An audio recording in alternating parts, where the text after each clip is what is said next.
Halo pejalan sunyi, selamat datang di Jalan Sunyi, ruang berbagi ragam literasi, terutama sastra dan teater. Kali ini saya akan berbagi bacaan tentang bagaimana cara membuat teater terapan. Sebelum menyimak pembahasannya, dukung channel ini dengan subscribe, like, komen, dan share video ini.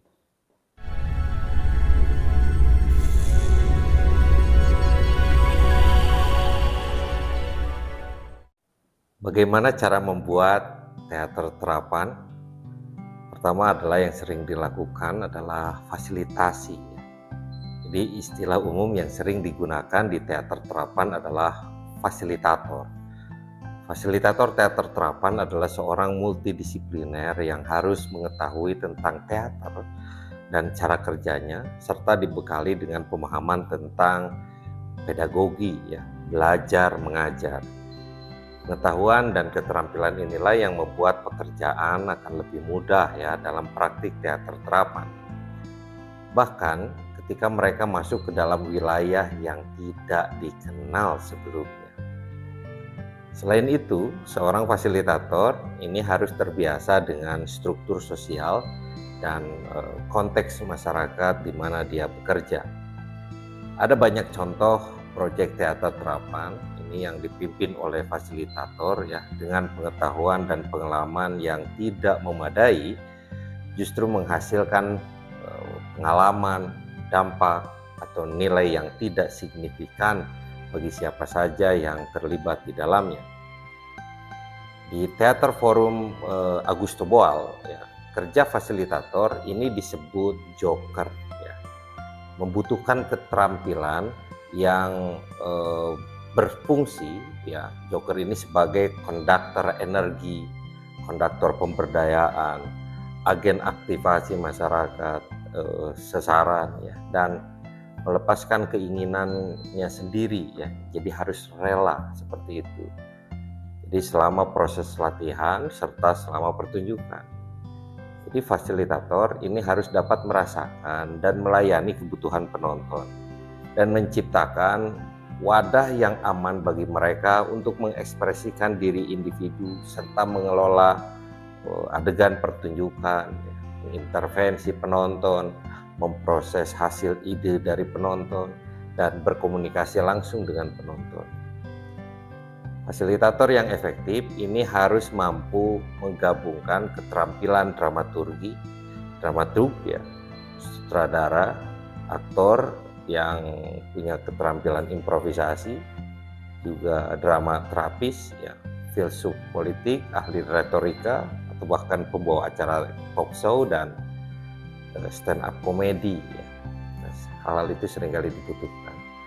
Jadi seorang dramaturg ini adalah penasehat literatur terkait teater atau pertunjukan yang dapat melakukan riset, dokumenter, mengadaptasi teks, menentukan bagaimana makna dihubungkan satu sama lain, lalu mengidentifikasi ambiguitas, mengajukan kemungkinan interpretasi, dan mengintegrasikan perspektif dan penerimaan penonton. Kita melihat fasilitasi teater terapan pada dasarnya difokuskan pada drama dan teater, serta dalam strategi dan teknik pendidikan yang memiliki keterkaitan yang erat dengan praktek praksis pedagogis yang baik. Artinya seorang fasilitator ini harus tahu bagaimana melakukan sesuatu, tahu mengapa itu tepat, kapan perlu dilakukan, dan bagaimana melakukannya dengan cara yang paling efektif. Jadi ini adalah keterampilan yang membutuhkan pelatihan dan pengalaman yang sangat kaya. Selain itu, fasilitator ini merupakan komunikator dan pendengar yang memiliki kecerdasan sosial dan empati untuk bekerja sama dengan orang-orang di dalam kelompok tertentu dan membantu mereka mengambil keputusan.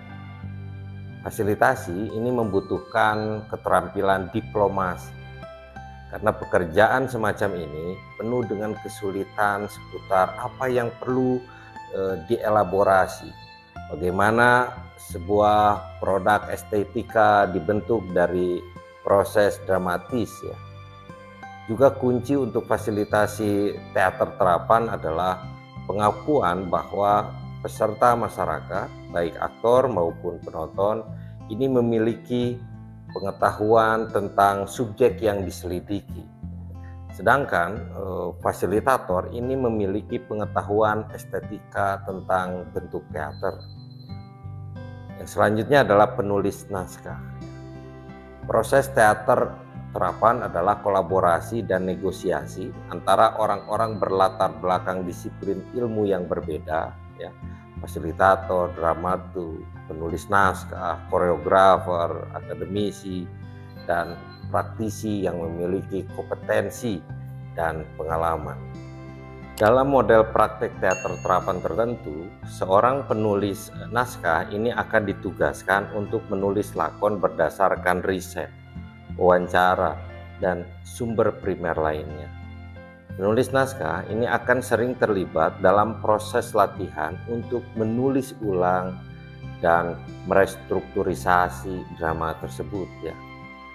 Dalam pilihan dramaturgi tertentu, para partisipanlah yang kadang melakukan wawancara, menceritakan kembali cerita mereka, berimprovisasi, dan meneliti masalah yang diangkat ya.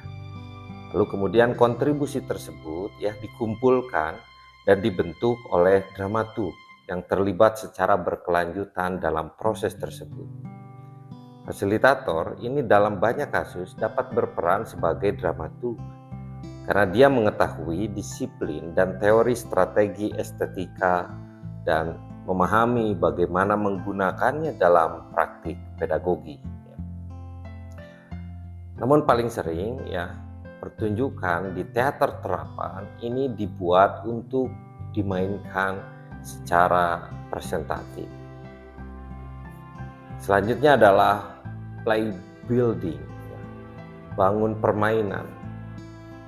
Play building ini adalah aktivitas dari praktek teater terapan dan merupakan proses konstan pembuatan makna yang dinegosiasikan.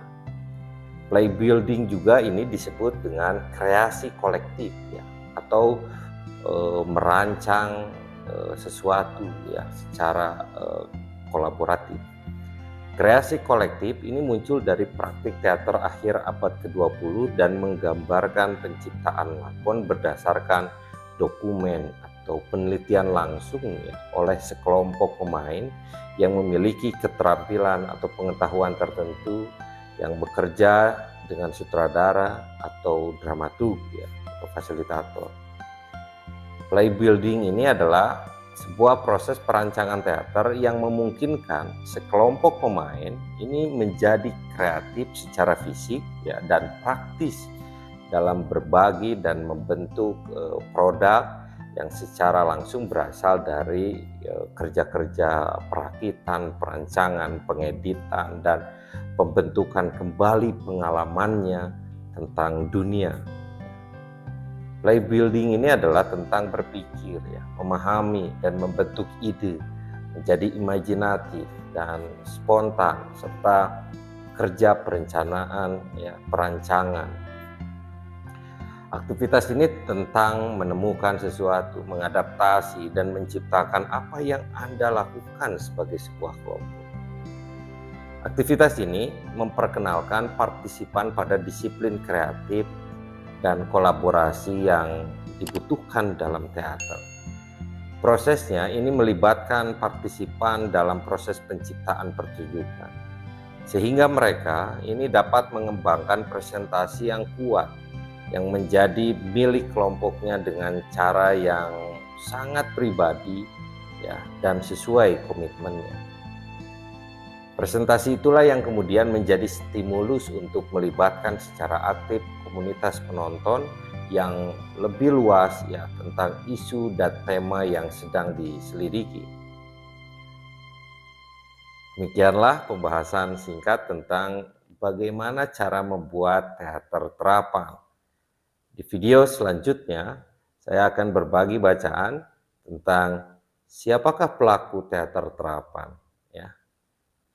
Terima kasih telah menonton video ini. Semoga bermanfaat. Sampai jumpa di video berikutnya.